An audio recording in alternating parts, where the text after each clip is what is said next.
adrenaline, even the platelets are scared, they're huddling together in their fright.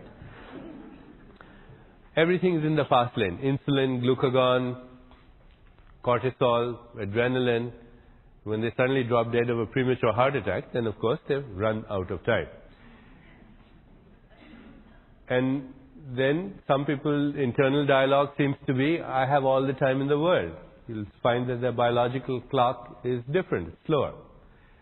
And then of course, we've all had the experience, especially when we were playing as children or as adults, maybe when we were in love or when we were moved by great poetry or music or art or in prayer or meditation, when we lost track of time altogether. As when you say the beauty of the sunset was breathtaking, time stood still. That experience is going beyond all change, where the observer and the observed become one. And then there is no time. So time, the experience of it depends on the observation that you're making. If our attention is always on that which is constantly changing, and we'll see the different levels of change, then our biological clock reflects that. But if our attention could go to something that is timeless and doesn't change, then our biological clock would come to a standstill for that period, which we would experience as timeless. And we will discuss the relevance of that, the practical relevance to that, when we discuss the mechanics of aging. Because even the experience of time is a manifestation of the measurement that we are making.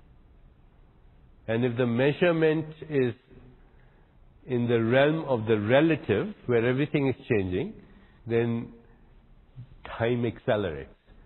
If there is no measurement, which is the reality, the reality of the universe is that it's infinite, it's unbounded, it's timeless. There are no edges in space, and there's no beginning and there's no ending in time. And if our attention is on the most primordial level of our own existence, then even the quality of our biological clock will change, because the experience of time depends on the measurement that you wish to make. So in Vedic terminology, there is a word for that measurement. It's called Maya. And very frequently when people translate the word Maya from Sanskrit, they translate as illusion. But that's not the right translation. The word Maya actually means measurement. It's the origin of the word matter. Because matter is a measurement of something that actually can't be measured. The infinite, unbounded field of spirit. So matter, meter, which is the way we measure, so many meters. Music, which is another way of measuring rhythmically that which is immeasurable.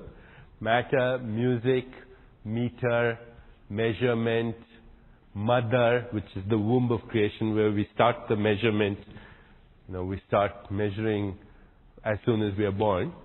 Mother, mater, mata, matrika, all these are different words that imply measurement or giving some degree of quantification to something that is unquantifiable. And that something is the ultimate ground of creation, which is the field itself. The field itself, which is spirit, which is intelligence, which is consciousness. And now, having said that, the rest of the week is actually going to be how we measure that which is unmeasurable. And having understood those different ways of measuring, we begin to see how we create balance in something which is essentially self-balancing. In fact, what we do when we get ill or unbalanced is we interfere with that spontaneous self-referral process. So this evening when I come back, we'll focus our attention totally on the field.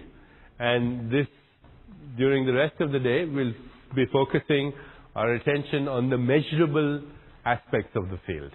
This evening we'll go back into the infinite, immeasurable potential of all that was, is, and will be, which is the field itself.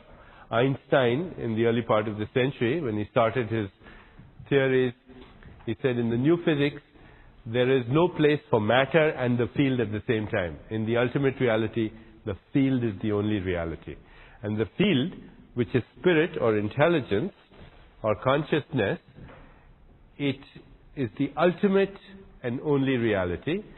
And as it curves back within its own self, its measurements can be quantified as the activities of the mind, of the body, and of the universe. But the field by itself is the potential for space-time events. It's not a model for space-time events. It's the potential for space-time events. So the mind and the body and the physical universe are the space-time events that we measure. The field itself is unmeasurable. This is the paradigm that we'll be working through for the rest of this week. We'll go back from the unmeasurable into the measurable. Then we'll go from the measurable back to the unmeasurable. Infinity to that which is finite. Immortality to that which is mortal. Back and forth, till we understand both theoretically and hopefully experientially that we are both simultaneously. The infinite and the finite. The immortal and the mortal. The unbounded and the bounded. The immeasurable and the measurable.